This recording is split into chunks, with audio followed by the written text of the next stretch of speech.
Fíjense cómo este compuesto por metabolitos activos va a convertirse en oxazepam. Al momento en que se descubrió que el oxazepam era el metabolito del diazepam, prazepam, clorazepato, todos ellos a través del desmetildiazepam, se empezó a producir oxazepam como medicamento único. Es decir, ¿para qué dar un medicamento que se iba a transformar en lo mismo? Y el metabolito activo era el oxazepam. Hoy por hoy se vio que el oxazepam, a pesar de todo, no era tan efectivo como dar diazepam, prazepam, etc. Y con el tiempo se descontinuó, pero fíjense cómo esto valió para que saquen un medicamento que era metabolito activo de ellos. ¿De quiénes vuelvo a decir? Del clordiazepóxido, del diazepam, prazepam, clorazepato. El alprazolam, el triazolam, etcétera, no formaba oxazepam. Y bueno, sea cualquiera de ellos como flurazepam, florazepam y todos los de aquí arriba, para eliminarse del cuerpo necesitan conjugarse. Su conjugación ocurre en el hígado. Tiene que tener un buen hígado el paciente y tener una buena reserva de ácido glucurónico, porque es el principal componente de la conjugación de estos medicamentos. Salen como conjugados glucurónicos, ya sea de flurazepam, oxazepam, diazepam, lorazepam, y se eliminan por vía urinaria principalmente, también por vía hepática, pero por vía urinaria, y se conjugan. Su forma de eliminarse es por conjugación. La conjugación, recuerden, aumenta el tamaño de la molécula, le da carga, le da polaridad e impide que se reabsorba. Ese es el propósito. Y la conjugación lo hacen con el ácido glucurónico, es la fase 2 del metabolismo de los xenobióticos o de la biotransformación. Fíjense, aquí se siguió estudiando para ver el oxazepam, como les digo, que parecía que era el compuesto más interesante, y se vio que habían otros también metabolitos del diazepam, como el medazepam, de metilmedazepam, o del clordiazepóxido, etcétera, etcétera, que al final concluyeron igual, que el oxazepam era un metabolito que salía del desmetildiazepam, que había sido el previo al oxazepam, pero producto del metabolismo de estas benzodiazepinas. Fue un adelanto. El oxazepam se descubrió en el año 1978 y se empezó a producir los años 80, pero más o menos en el año 2000 se dejó de producir porque no era tan efectivo como estos medicamentos. Entonces, a pesar de que se conocía un metabolito, no fue. También se vio que había otro metabolito común a muchos de ellos. Lamentablemente esta diapositiva ha salido borrada, y el otro metabolito común es el nordazepam. Nordazepam, oxazepam son productos del metabolismo, de la transformación de los fármacos ya dentro del hígado, y esos metabolitos habitualmente son producidos por oxidación, no por conjugación. Entonces la forma de eliminarse del fármaco es por conjugación, pero de transformarse es por oxidación o hidroxilación de la molécula. Y obviamente ahí está. Bien, fíjense los usos de las benzodiazepinas. Ya hemos dicho, las benzodiazepinas son los medicamentos que más van a recetar ustedes. Absolutamente a todos los pacientes en algún momento les van a dar, porque una gran parte de los pacientes sufre de trastornos de ansiedad. Andan nerviosos, no pueden dormir, no pueden comer, tienen mucha ansiedad. Entonces el médico empieza a recetar. Fíjense, el clorazepato, que no se utiliza mucho, sirve en trastornos de ansiedad y convulsiones. Su efecto es corto. El midazolam, preanestésico, ya lo hemos dicho, como anestésico general intravenoso, o que facilita la acción de los anestésicos comunes. Este preanestésico y anestésico general es fantástico del midazolam porque su vida media es corta y dependerá de cuánto de midazolam le ponen a la persona. Este midazolam, hemos dicho, es el medicamento ideal de colocar como preanestésico o para que el paciente no sienta dolor, porque una fase de la anestesia es la ausencia de dolor. Es cuando se realizan procedimientos medianamente quirúrgicos, como es la endoscopía digestiva alta, la conoroscopía, alguna colocación de un catéter, etcétera, etcétera. El alprazolam es el medicamento que más se receta en Cochabamba. Muchísima gente consume alprazolam, sirve para trastornos de ansiedad, fobias. También el alprazolam tiene un efecto antidepresivo, porque la ansiedad no viene sola, muchas veces viene con depresión más. Su duración es intermedia, fíjense. El lorazepam, también trastornos de ansiedad, epilepsia, podría ser un poco como anestésico general. Y habíamos dicho que el lorazepam en la anterior clase se producía una amnesia anterógrada que facilitaba que el paciente llegue más tranquilo a cualquier procedimiento. Su vida media es de 11 a 20 horas, es intermedia. Y estos medicamentos tienen vida media larga. Clordiazepóxido, que ya no se utiliza para la abstinencia del alcohol alguna vez. El clonazepam sí se utiliza, es el famoso Neuril actualmente, pero tiene una vida media larga, fíjense. Entonces el paciente, en la medida que va tomando el medicamento, va teniendo todavía algunas acciones de rebote o de mucha somnolencia. El diazepam tiene muchísimo también de vida media larga, y esta tiene más porque sus metabolitos, hemos visto del diazepam, son metabolitos que aumentan la vida media larga del diazepam.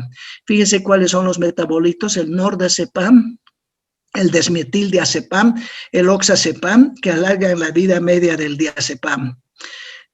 Luego el triazolam, que hoy por hoy no se utiliza, ha producido trastornos cardíacos y tiene tendencia al suicidio, no se utiliza. El estazolam, temazepam, flurazepam, etcétera, toditos ellos se utilizan para calmar el insomnio. Son medicamentos que con la dosis bien baja produce ya un inicio del sueño. Tienen algunos acción corta, como el triazolam, otras intermedia y acción larga. Sin embargo, estas benzodiazepinas, que son ansiolíticos per se, cuando se aumenta la dosis, produce sueño, obviamente. Aumenta más la dosis, produce anestesia. Aumenta más la dosis, produce coma. Aumenta más la dosis, produce muerte. Sin embargo, es muy raro que ocurra una muerte, salvo que sea accidental o por suicidio, que la persona consuma en mucha cantidad. Veamos las reacciones adversas que tienen las benzodiazepinas entonces. Pocas reacciones adversas, pero sus reacciones son extensión del efecto farmacológico: somnolencia, lasitud, ataxia, letargo. A veces producen excitación paradojal. Las primeras dosis en los pacientes, en vez de relajarlos, los excitan neurológicamente. Pueden producir alteración de la memoria, todos ellos, pero particularmente el lorazepam. El efecto es mayor en ancianos por dosis y tiempo. Y les había dicho que en los ancianos muchas veces es mejor utilizar antihistamínicos, como la clorfeniramina, la difenhidramina, que les produce un estado de sueño y le quita la ansiedad, y es muy buena en ancianos. No hay rebotes y no hay acostumbramiento. Puede producir enfermedad hepática con hipoalbuminemia, toxicidad hematológica, pesadillas, delirios, confusión, sequedad de la boca. De lo que más se quejan los pacientes es la sequedad de la boca, alguna vez sabor metálico, y si se da por vía intravenosa, flebitis. Pero la palabra mágica está aquí: las reacciones adversas de las benzodiazepinas son pocas, salvo que sea extensión de su efecto farmacológico. Interacciones farmacológicas y medicamentosas con todos los fármacos que sean depresores del sistema nervioso central, incluyendo el alcohol. El alcohol, no se olviden, no es un fármaco, es una droga social, pero es depresor del sistema nervioso central, entonces no hay que juntar con benzodiazepinas. Antidepresivos a veces se puede juntar, pero hay que bajar las dosis de ambos. Antihistamínicos también se pueden juntar, pero vuelvo a decir, depende de qué antihistamínico, porque si tiene un efecto sedativo ese antihistamínico, aumentamos el efecto sedante de las benzodiazepinas. Analgésicos opioides se pueden juntar, muchas veces se juntan, pero hay que bajar dosis de ambos. No inducen enzimas de biotransformación. Otro problema es la tolerancia y la dependencia. Hay algunos efectos agudos, subagudos y otros crónicos. Hay un mal funcionamiento metabólico, la dependencia física si se toma mucho tiempo, la dependencia psicológica independiente del tiempo y la dosis. Son aquellos pacientes que si no ven el medicamento no duermen, porque es una dependencia psicológica más física. En cambio, la dependencia física sí ocurre cuando se toma mucho tiempo el medicamento. Mucho tiempo, estamos hablando 3 meses, 4 meses, 5 meses de tomar el medicamento, el paciente tiene una dependencia física. Pero la dependencia psicológica puede ser al tercer día, segundo día, porque el paciente siente que le ha hecho bien y no duerme si no toma el medicamento. Dice, tengo que tomar este medicamento. También se produce síndrome de abstinencia, no se olviden, cuando se suprime bruscamente.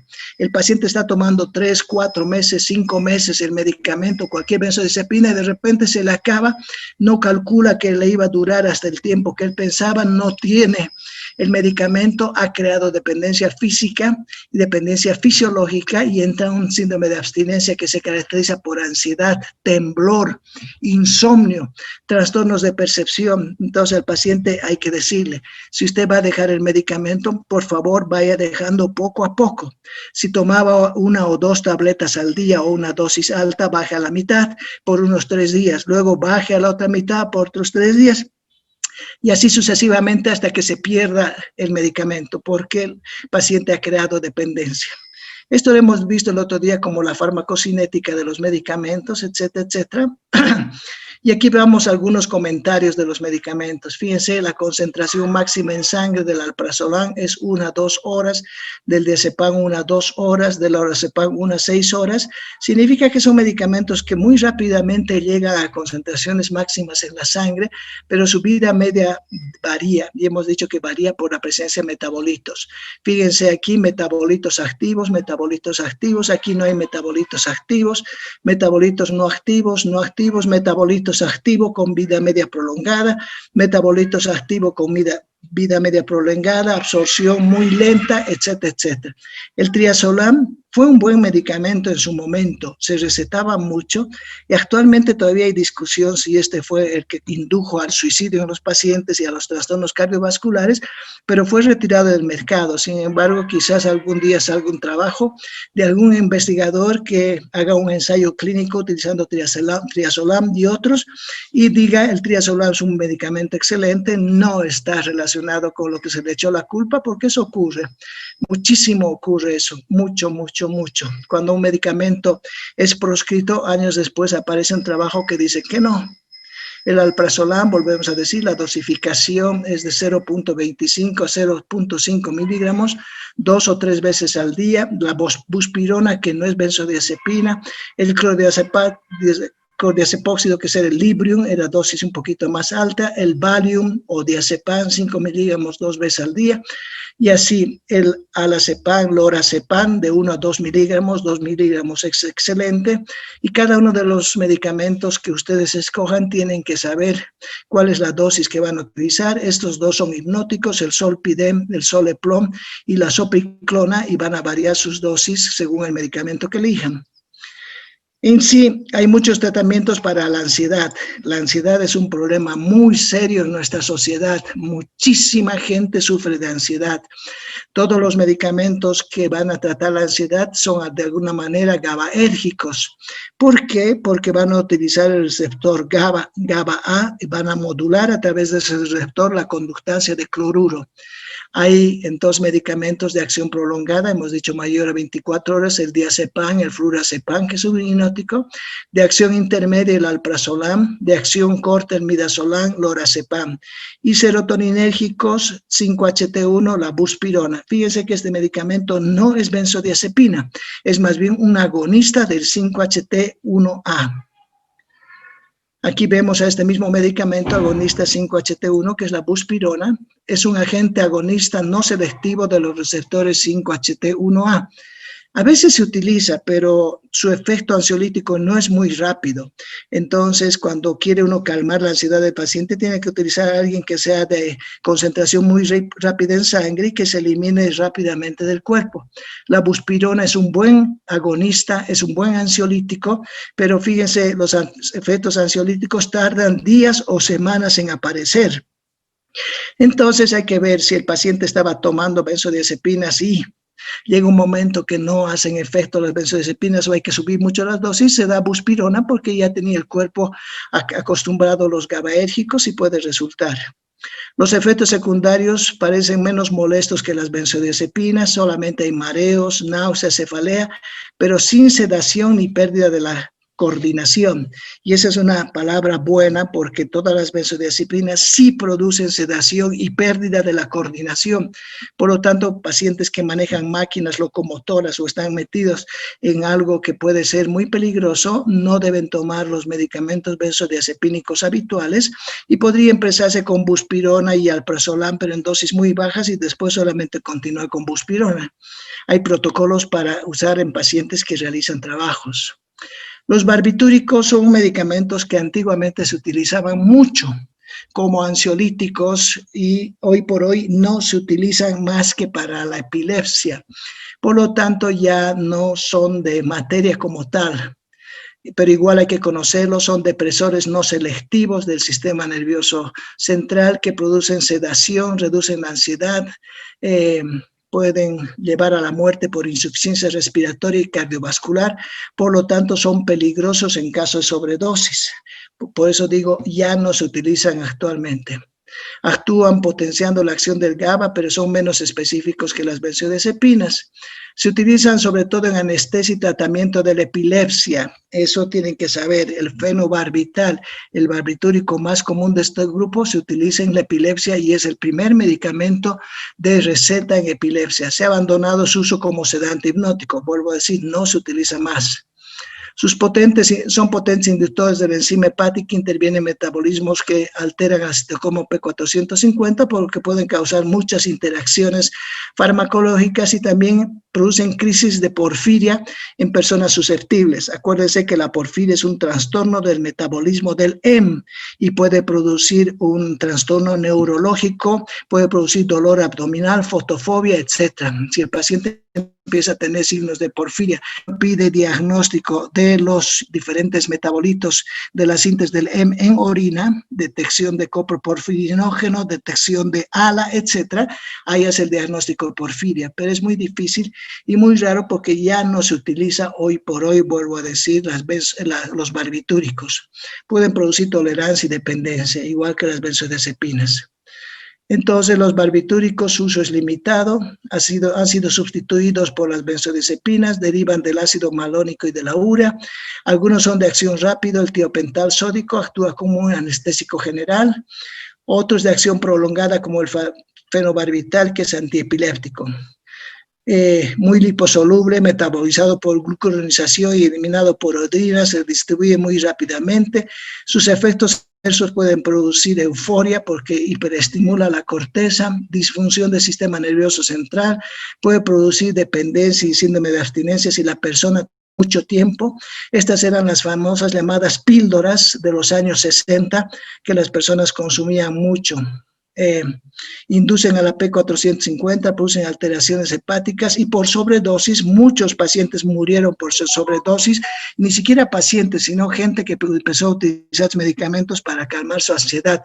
Producían depresión respiratoria y cardiovascular, disminuyen la frecuencia cardíaca, la presión arterial, 12% muerte por falla respiratoria. Hoy por hoy no se utilizan más. La intoxicación se trata suprimiendo el medicamento, dar diuréticos y alcalinizando la orina.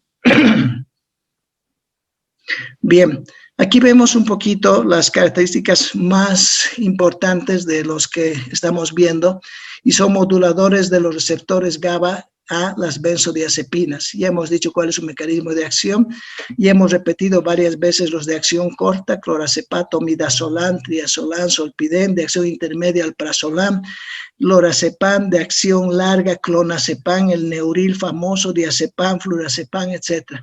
Hemos visto que se puede utilizar en convulsiones, en ausencias, en estado epiléptico, algunos de ellos, midazolam, lorazepam, inductores de anestesia, ansiedad, lo que más se utiliza, el alprazolam, lorazepam, clonazepam, abstinencia de alcohol, el clorazepato, el diazepam, insomnio, el triazolam, solpidem, etcétera, etcétera. Sus efectos adversos inmediatos, somnolencia excesiva, cefalea, fatiga, alguna vez depresión respiratoria, y están contraindicados en problemas oculares, glaucoma de ángulo agudo o de ángulo cerrado, y hemos visto todo esto de acá. El flumazenil es un antagonista de las benzodiazepinas, revierte la acción de las benzodiazepinas, pero puede producir alguna vez arritmias, convulsiones, mareos, visión borrosa, y pacientes que estén recibiendo una benzodiazepina para la hipertensión intracranial o el estado epiléptico no se debe utilizar, o pacientes con una sobredosis grave de antidepresivos. Bien, después moduladores de los receptores GABA, barbitúricos, y el hecho que no se utiliza excepto el fenobarbital, el tiopental, los demás no se utilizan. El fenobarbital especialmente para la epilepsia, resistente al tratamiento, en especial en las convulsiones focales y tónico-clónicas. Bien, entramos a otro grupo de fármacos que son depresores del sistema nervioso central, pero que son útiles para la depresión. Muchísima gente en el mundo sufre de depresión. Se ha estudiado muchísimo la depresión y se ha visto que hay una depresión reactiva, que es ante un suceso malo, uno se aplaza en una materia, se deprime, su chico o su chica lo deja, se deprime, se le muere el papá, la mamá, algún ser querido se deprime. Esas son depresiones reactivas que suelen ocurrir y que tienen que ocurrir, pero duran poco tiempo. Sin embargo, hay depresiones que no son reactivas y son depresiones bioquímicas, y eso tiene que ver mucho con trastornos genéticos, es decir, la persona arrastra en sus genes la posibilidad de tener depresión a una cierta edad. Si los padres han sufrido depresión, los abuelos, se repite hasta la misma edad donde empieza la depresión. Y se ha visto que esta depresión que es bioquímica se debe a un trastorno de la concentración de dos neurotransmisores, la noradrenalina y la serotonina. Si nosotros subimos la concentración de estos medicamentos, empieza a desaparecer la depresión. El gran problema de la depresión es el suicidio. Por lo tanto, cuando encuentren un paciente deprimido o alguna persona deprimida, hay que hablar, hay que aconsejar, hay que enviar al psicólogo, enviar al psiquiatra o utilizar medicamentos, porque esos pacientes terminan suicidándose. Ese es el gran problema. El suicidio es un problema terrible en nuestro medio. No hay poca gente que se ha suicidado, hay mucha gente para la población que tenemos. Entonces hay que darle caso a la depresión y pensar que la depresión es una enfermedad. Entonces es un trastorno afectivo que puede ser uni o bipolar, con alteraciones del ánimo, un rato feliz, otro rato deprimido, con alteraciones de la fuerza, del apetito, del sueño. Pueden dormir los pacientes deprimidos 3 días seguidos sin despertar, sin tener apetito, sin nada. Pueden estar con un ánimo por los suelos u otras veces con un ánimo muy fuerte. La depresión tiene síntomas que a veces son difíciles de descubrir porque el paciente niega la sintomatología. Puede sentirse muy animado, muy feliz, pero es un paciente deprimido. No hay un laboratorio y no hay nada, lamentablemente, que diga este paciente tiene depresión, salvo que se haga una cuantificación en orina o en sangre de noradrenalina y serotonina, pero habitualmente no se hace. Por lo tanto, es un diagnóstico clínico. El médico debe ver que ese paciente está deprimido por toda la anamnesis que hace. En algún momento, 10% de la población mundial sufre de depresión. Calculen cuántos millones hay en Cochabamba, creo que llegamos a 1 millón de personas, entonces más o menos 100.000 personas van a sufrir de depresión en algún momento. Hay síntomas sutiles o vagos y el peligro potencial es el suicidio. Se clasifican como depresión reactiva, que les había dicho, el 60%, y depresión endógena, bioquímica y genética, el resto. Hay algunas causas hipotéticas, porque también está en estudio lo que es la depresión, y hay la teoría que más se acepta, que se llama las teorías de las monoaminas, donde está disminuida la serotonina a nivel del cerebro, y también alteraciones de la noradrenalina y a veces de la dopamina, pero lo que significa que una de ellas está alterada, o la serotonina o la noradrenalina, o a veces las dos, pero es más raro. Se clasifican en 4 grupos de fármacos. Fármacos para tratar la depresión que se llaman antidepresivos tricíclicos, inhibidores de la MAO, inhibidores de la recaptación de serotonina para mantener los niveles de serotonina de primera, segunda o tercera generación. Hoy ha salido la 4ª generación, así que hay medicamentos muy avanzados que pueden mejorar mucho las posibilidades de éxito en el paciente y evitar que se lleve al suicidio. Interacciones con otros depresores y compuestos de tiramina y metabólicas. La tiramina lamentablemente se encuentra en la cerveza, en el alcohol, se encuentra en las nueces, se encuentra en los quesos, y estas personas pueden tener interacciones con ellos. Habrá que prohibirle quesos, embutidos y una serie de cosas. Bien, aquí tenemos los medicamentos antidepresivos tricíclicos, inhibidores de la MAO. La MAO es la enzima que metaboliza a estos compuestos, sobre todo a la noradrenalina y también a la serotonina, y los inhibidores selectivos aumentan la disponibilidad de las monoaminas. Los de segunda, tercera generación no actúan en sistemas monoaminérgicos, están implicados en otros sistemas. Estos medicamentos de segunda o tercera generación, como son GABAérgicos, neuropéptidos o segundos mensajeros, ya no necesariamente levantando la cantidad de noradrenalina, serotonina. Por lo tanto, la teoría de las monoaminas está todavía en interrogante si verdaderamente es cierto o no es cierto, porque los nuevos medicamentos son estimulantes GABAérgicos, neuropéptidos, segundos mensajeros. Los efectos adversos de los antidepresivos no dejan de existir, como todos, y los principales son cardiovasculares y neurológicos. En cardiovasculares bajan la presión arterial, pueden producir arritmias, y neurológicos producen una sensación de sedación continua, somnolencia, temblor o delirio. Bien, veamos un poquito la teoría monoaminérgica de la depresión. Quizás va a seguir todavía pendiente por unos tiempos. En 1965, fíjense, hace muchos años, se afirmó que la depresión se debía a una deficiencia funcional de la noradrenalina o de la serotonina o de ambas en el sistema nervioso central. La teoría se basó en las capacidades de antidepresivos conocidos como los tricíclicos inhibidores de la monoaminoxidasa para facilitar la transmisión monoaminoérgica de los fármacos de tipo reserpina para producir depresión. Los estudios bioquímicos realizados en pacientes deprimidos no respaldan claramente la hipótesis monoaminérgica, por lo tanto, es una más de las hipótesis. En la depresión actual es habitual una débil respuesta al cortisol plasmático. A los esteroides exógenos debería haber muchas respuestas si está en relación a la noradrenalina, que podría reflejar una deficiencia de la transmisión monoaminérgica en el hipotálamo. Aunque la hipótesis monoaminérgica en su forma más simple no proporciona una explicación suficiente de la depresión, la manipulación farmacológica de la transmisión monoaminérgica sigue siendo el método terapéutico más utilizado. Las ideas actuales se centran en otros mediadores, como la corticoliberina, que es producida por los corticoides, vías de transmisión de señales, segundos mensajeros, factores de crecimiento, etc., pero todavía las teorías son imprecisas. Aquí tenemos algunos datos que respaldan la hipótesis monoaminérgica de la depresión. Fíjense, los medicamentos antidepresivos tricíclicos aumentan el estado de ánimo. Toditos esos aumentan el estado de ánimo, algunos bajan el estado de ánimo, pero la mayoría aumentan el estado de ánimo. Los antidepresivos, fíjense cómo actúan, los tricíclicos, bloquean la recaptación de sodio y de noradrenalina y de serotonina.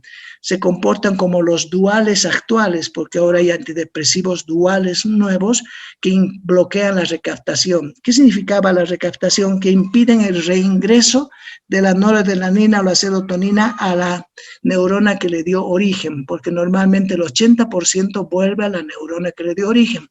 Estos bloquean la recaptación y por ese motivo aumentan en la hendidura sináptica la noradrenalina y la serotonina y aumentan el estado de ánimo.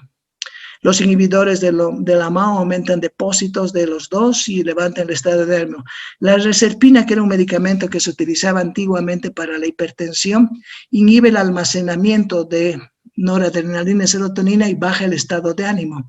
Los pacientes que tomaban reserpina, que se dejó de utilizar hace muchos años, se suicidaban porque entraban en un estado de ánimo tan bajo que al final terminaban matándose.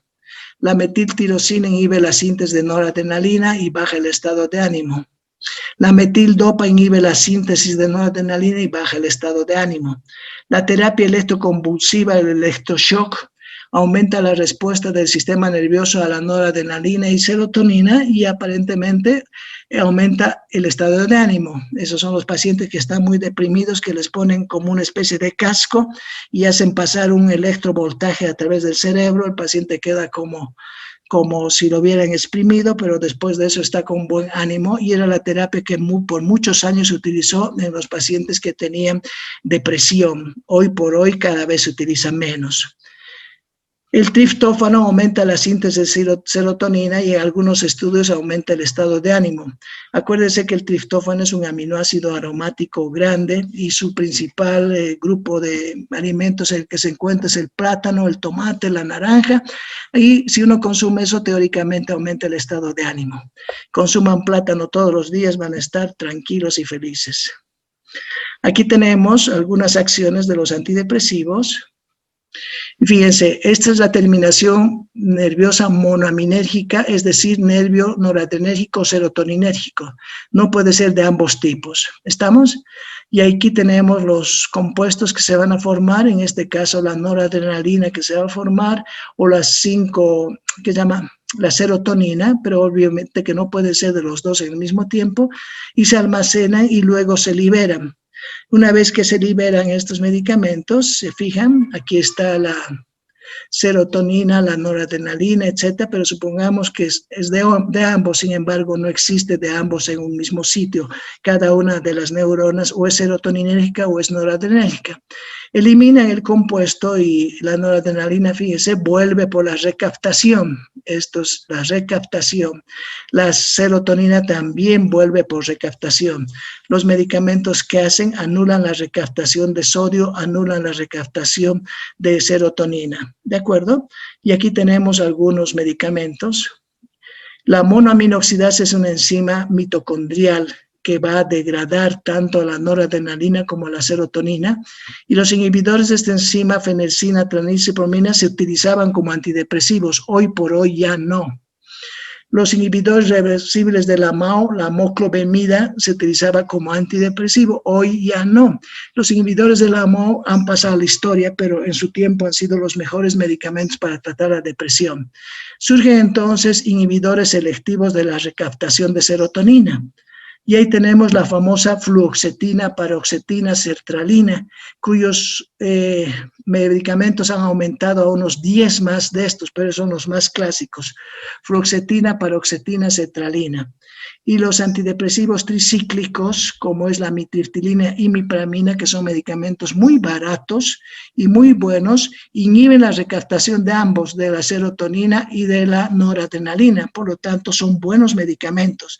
Y además calman el dolor neuropático, se calma con estos medicamentos. Son inhibidores de la recaptación de serotonina y noradrenalina específico, los duales que se llaman, donde está la venlafaxina, que va a inhibir a ambos, que son medicamentos modernos.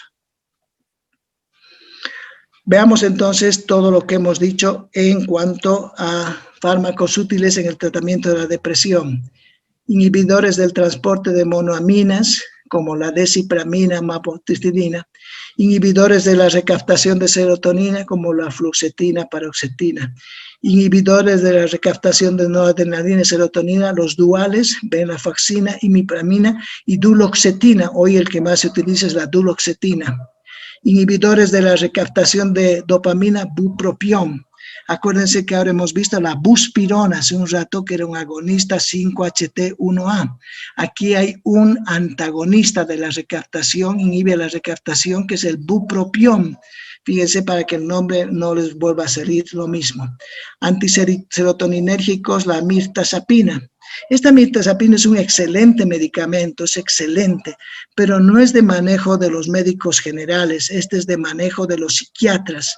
Los psiquiatras manejan mucho mirtazapina, sobre todo en pacientes ya un poco mayores que están muy deprimidos y por su acción antiserotoninérgica. Fíjense, curiosamente estamos diciendo la serotonina es la causante de la depresión y esto es antiserotoninérgico, pero se ha visto que tiene muy buena acción en el estado de ánimo, y en los pacientes mayores la mirtazapina se comporta muy bien, y eso hace caer un poquito la teoría de las monoaminas.